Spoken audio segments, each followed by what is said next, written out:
Tomáši, pozvali jsme vás na rozhovor o cyklistice, protože jste jedním z nových investorů luxusní značky Festka. Co vás k tomu přivedlo? Je to tak a já jsem strašně rád, že to pak jakoby nakonec dopadlo. Je to hodně nový, je to vlastně přelom letošního roku a tak nějak se pomalinku v tom začínám rozkoukávat a tak nějak orientovat, takže opravdu to bylo spíš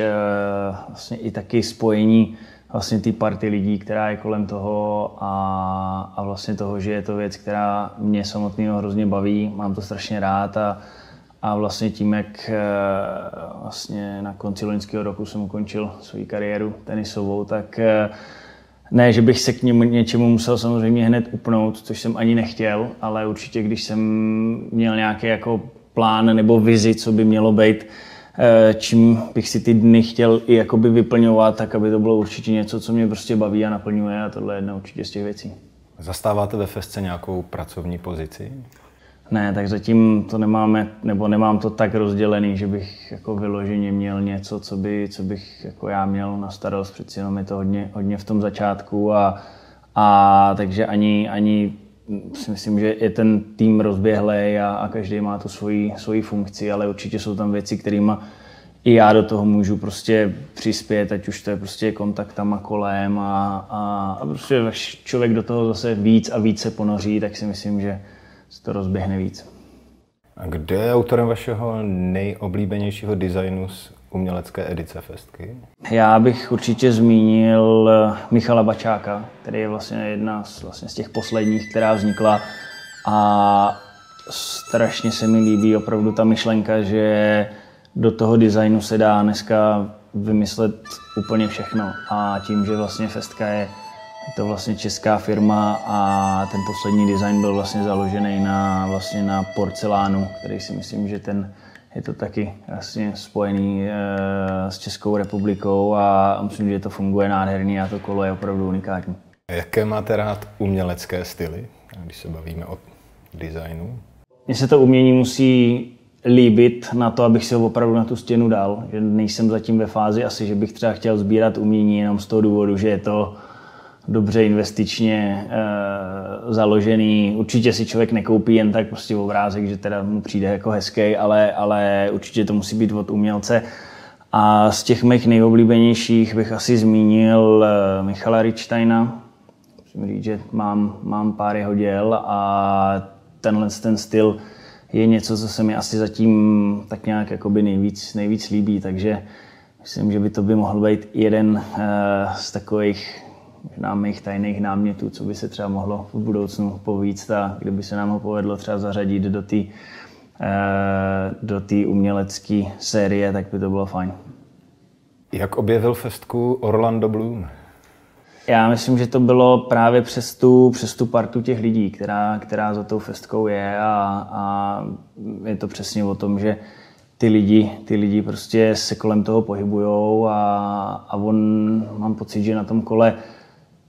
jezdí, má kolo rád, ta příležitost tady byla, on vlastně v Praze natáčel nebo pořád natáčí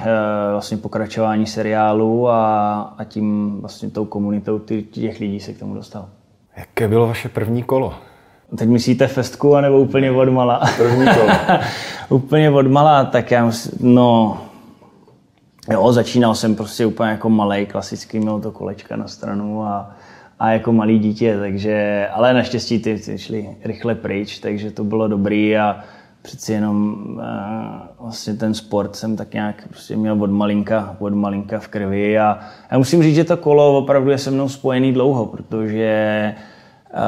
vlastně jak jsem začal hrát tenis ve Valmezu, tak vlastně mamka tím, jak je zdravotník, vlastně doktorka, tak ona vlastně vedle tenisu ve Valmezu byla vlastně i dráha na bicross. A tak to bylo v začátku takový, jako že i byly myšlenky, jako že bych třeba možná i jezdil to a tenis a tak nějak všechno dohromady, no ale pak jednoho dne tam prostě byly nějaký závody, mamka tam dělala právě jako zdravotníka, tak samozřejmě něco se na bicrossu stává, že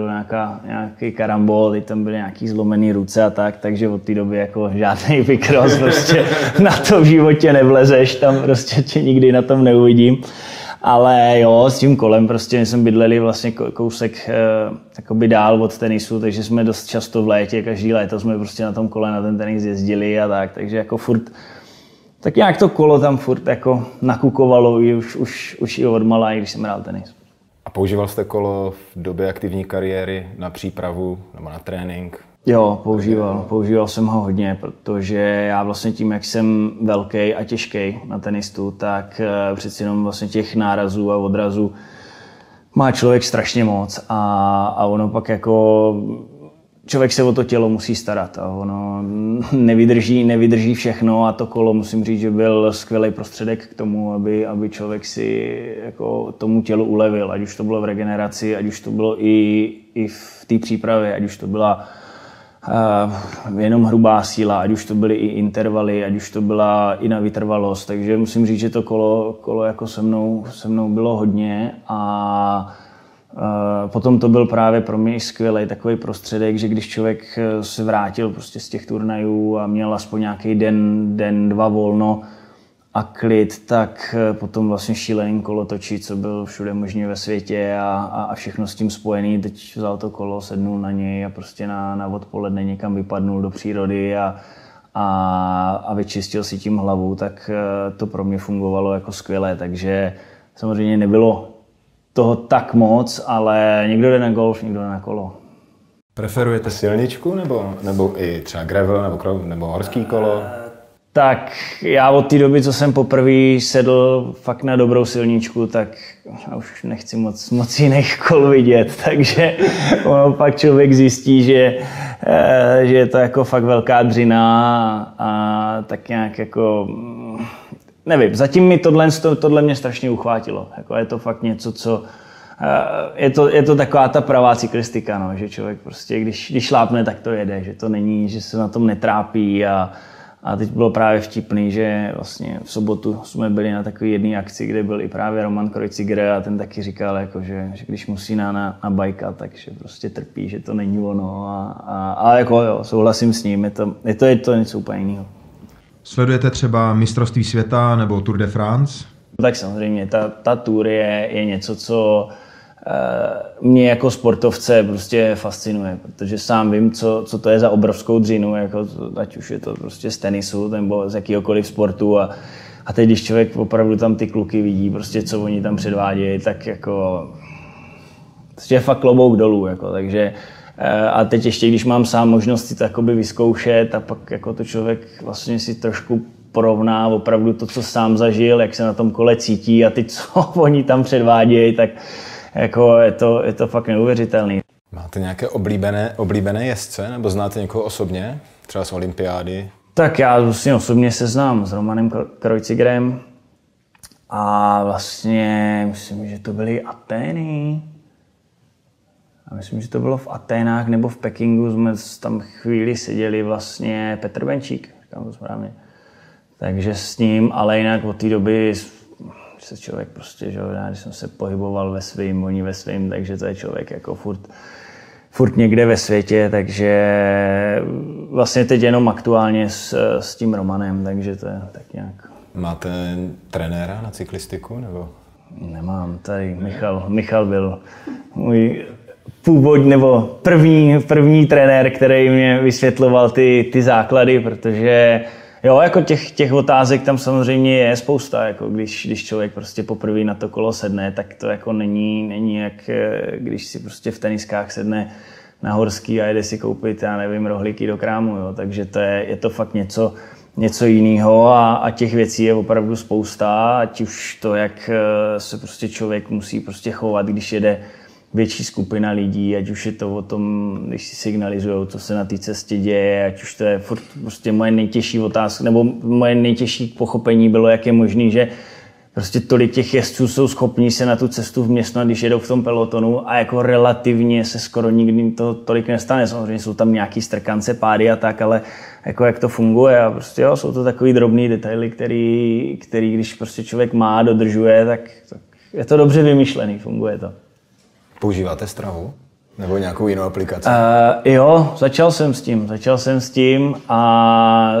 člověk jako nesmí tomu pak úplně propadnout, protože samozřejmě jak je odmala soutěživej a to, tak pak si jako říká, že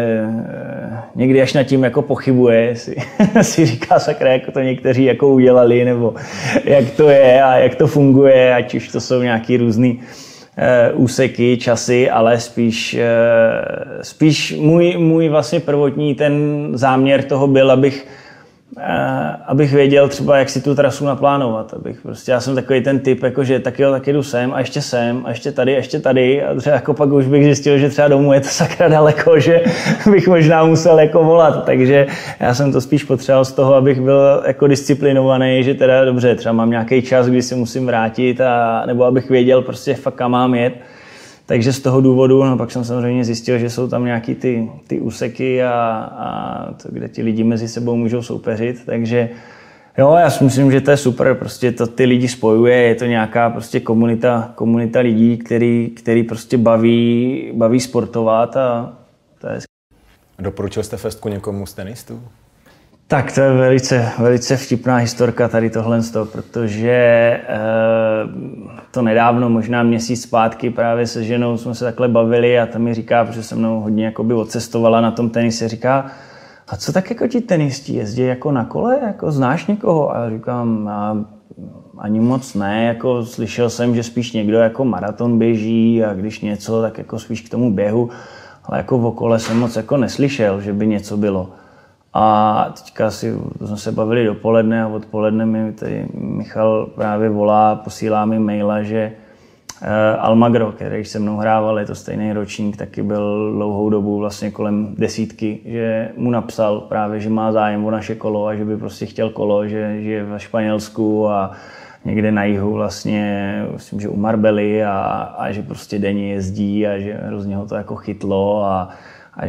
že zpátky, jako že chce být zpátky fit, protože já jsem ho viděl, když on po konci kariéry, tak trošku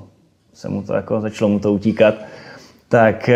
že se ozval, no a teď už s ním právě řešíme jeho kolo, takže to bylo docela vtipný, jako, takže už máme i tenistu, který na tom snad bude jezdit. Máte kromě kola, tenisu ještě jiného koníčka? Já si myslím, že i ke kolům a k chlapům patří rychlý auta, takže to je tak nějak takový asi druhý koníček, na který člověk taky potřebuje nějaký ten čas a úplně při tom tenise to nebylo ono, když by člověk, já nevím, měl nějaký auta, který opravdu nejsou o to, aby jenom stáli v garáži, ale aby člověk prostě jel na nějaký ten výlet a užil si je, tak na to teď ten prostor je. Takže teď samozřejmě lehce víc omezený, ale já myslím, že to rychle nás přejde a jak to přišlo, tak to přejde a zase se budeme moct k tomu vrátit a já myslím, že takový ideální výlet spojený s tím, když člověk prostě může si i to kolo dát na to rychlé auto, někam dojet, udělat si hezký výlet, tam se projet na kolo, já myslím, že ideální den. Tomáši, děkuju. Já taky, díky moc. Díky.